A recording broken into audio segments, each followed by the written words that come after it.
Alleloia, faly miarabanao indray ny tena koa amin'ity alaka misy afafolo ny volana jolay ity amitiavana indray ary nanoloranay anao ato amin'ny fiangonana Kristombasia Madagasikara ny rapsodiny famarinana androany izay mitondra loha hevitra hoe mijere avena tamin'ny tendrombohitra.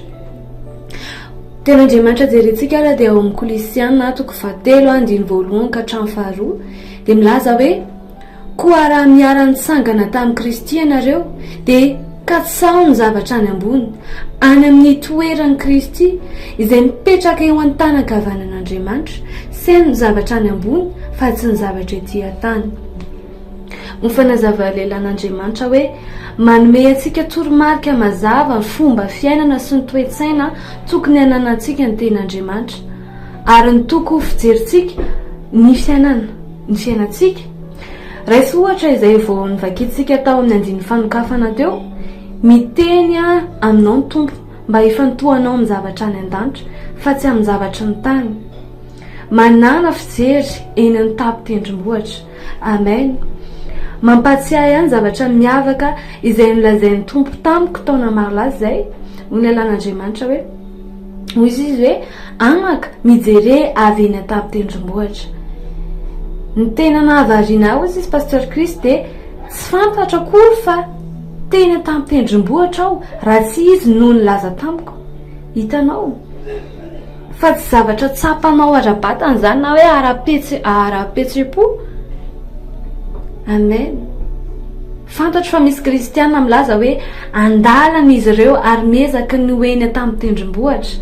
Tsia ny hoe nateraka indray dia midika fa eny tamin'ny tendrombohitra ianao, nitsangana niaraka tamin'ny Kristy ianao, miara-mipetraka aminy ambony lavitra ny fanapahana sy ny fahefana rehetra.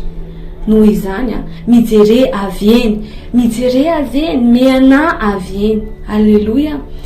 Io ny fomba fijery tsara indrindra. Alleloia. Eny tamin'ny tendrombohitra ianao zao mahita zavatra mazava rehetra.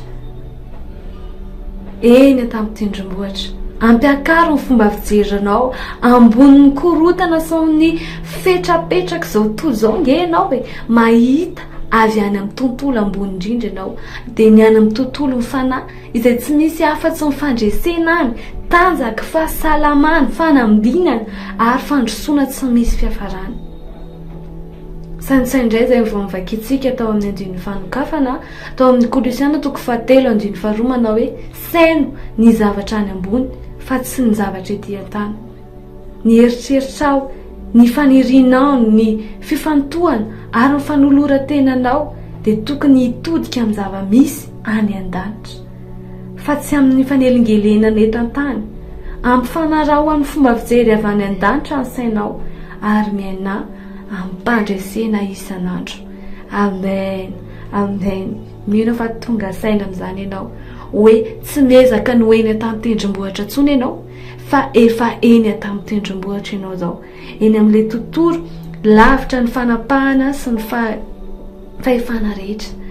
Noho izany manasa anao za amin'izao fotoana izao raha resy lahatra ianao anao man'izao vavaka izao izay ilaza ianao amin'ny herinazy ampandresen-dahatra. Ray malalo, misaotra nanangana niaraka tamin'ny Kristy mba hiaina sy hahita avy eny tamin'ny tendrombohitra. Ny zavatra any an-danitra no iraketany foko. Mazava ny fahitako ary mifantoka aho mena ambonin'ny korotana sy ny fetrapetraka zao toy zao amin'ny anaran'i Jesosy. Amen. Amen. Amin'izao fotoana izao aran'izahay atao fiangonana Kristombasia Madagasikara dia efa manasa anao izay ny amin'ny fotoana lehibe izay fikoriana ny fanasitranana izy io amin'ny 18, 19 wa 20 ho avy izao amin'ity volana jolay ity zany manasa anao izay tongava aty Ambobao aty amin'ny fiangonana ampitany extension totale fasiny eo ny ahitanao fiangonana. Manasa anao izay tongavy ninina aretina misy aminao na olona fantatrao fa manana aretina na efa tsy vita ny